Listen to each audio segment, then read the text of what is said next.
Hello everybody, welcome to the video blog. Sorry for our delay here. We've had some audio issues at times the past couple of weeks, but hopefully we've gotten that ironed out.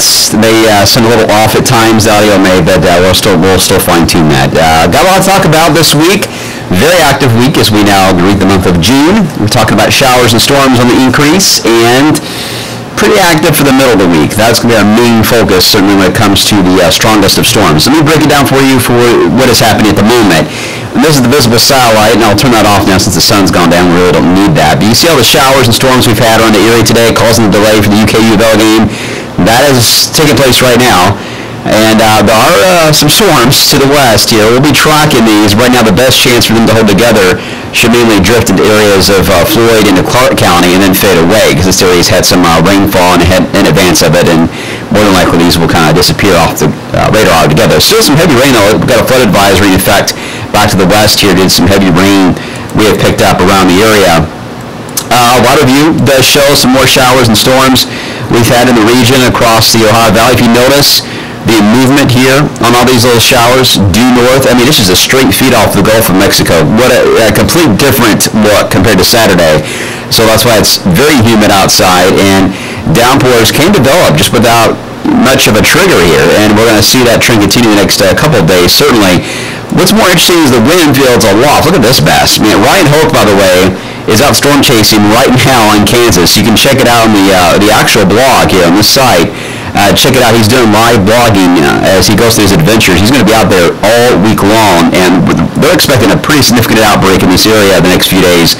So he's going to have a lot to talk about for Ryan's adventures out there, so make sure to check that out. But tonight, the wind fields are very strong in this area, and we're not going to really tap into that until sometime Wednesday, and that is going to be our concern for the chance for perhaps some severe weather. Now, let me take you through the overnight tonight. Futurecast has everything fading away. When that roll out, though, with so much humidity at play, that even just a small boundary can ignite a brief shower or even a thunderstorm even early in the morning. Right now, I think most areas will stay quiet. If you picked up rain today, which is quite a few of us, you could see some dense fog in the morning, so keep that in mind. But that will dissipate pretty quick. It's going to be a windy day overall tomorrow. Pretty breezy outside. Showers and storms look to be delayed a little bit because we're going to be cloudy more than likely in the morning hours, which means the storms may take until late in the day even to really get going here in Louisville, moving in from the west. And some of that could linger and redevelop toward sunrise on Tuesday. So kind of what I'm talking about for tomorrow morning could happen again on Tuesday.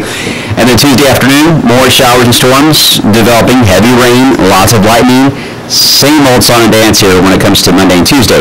Wednesday is where things get a little more different.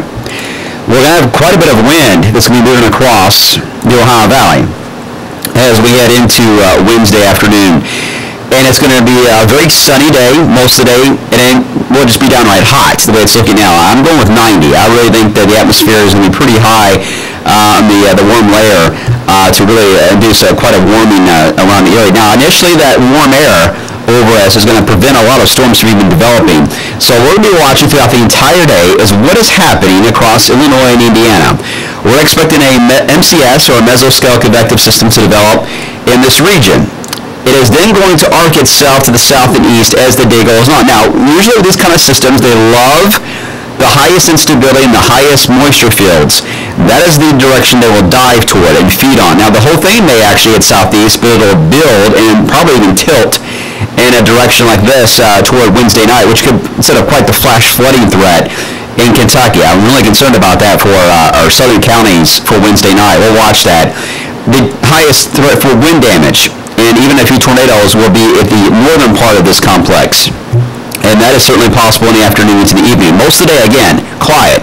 It's the late afternoon and at night that I think we're going to be watching for the chance for some stronger storms. Now, dew points. So in there, you can see how at the moment they're soupy. I mean, when you get dew points in the 70s, you're talking about a very humid atmosphere. We're talking about tropical downpours. You can get flash flooding in very isolated cases. And the dew point, as we did Tuesday, is going to stay around 70 to 72 degrees. As we get into Wednesday, not a lot of change here. Still dew points into the 70s. And that'll set the stage for these very heavy rain events the next couple of days, but especially for Wednesday. I mentioned, again, that complex will be diving south and east. It's going to go toward a richer moisture and the highest instability as long as we're not capped. When you have a thick, warm layer aloft, it's what we call capping. You've got to have cold air above your head for storms to feed on. If it's warm all the way up a good distance, storms can't really develop. They just stay sunny. But you got to have cold air. It's an imbalance of the cold above the warm layer that causes an unstable atmosphere and causes thunderstorms to develop. So we're thinking there's going to be a cooling trend that'll take place above the atmosphere as windy the afternoon, evening, and that really should get the storms going for most of the Ohio Valley. Storm Prediction Center has already outlined this potential in their outlooks as well. In fact, they've already on their outlook coming up for Wednesday have put out what would be considered a slight risk in advance here for most of Indiana, Ohio, northern Kentucky, again kind of angling the direction here of that MCS as it dives to the south and east, but there is a chance that certainly could be more to the south and include a good chunk of central Kentucky as well, depending on how much of an angle it turns and feeds on the moisture is going to determine the placement of the slight risk once we get closer, and that is certainly warranted by the looks of this at this time. So here's your breakdown. Very stormy 7-day period. It will not storm the entire time. If there's going to be a period where I think the highest risk for widespread storms would be, that would be Wednesday night. We'll see a little more of a break Thursday and Friday, and especially Saturday, because we're going to have a front that's going to try to push through here. I don't know how far south it's going to go. This time of year, once you get into the summer, it's hard to get a cold front through here. But we're seeing stronger fronts than usual this season, so it is a possibility that we could take out the rain chance for part of Friday and Saturday if that trend does continue. So our main concern is going to be heavy rain the next few days. Lots of lightning here, folks. Watch that lightning. And as far as severe weather goes, I mean, any storm the next couple of days, when they collapse, they can produce damaging winds. You can get a severe thunderstorm warning to come out pretty quick.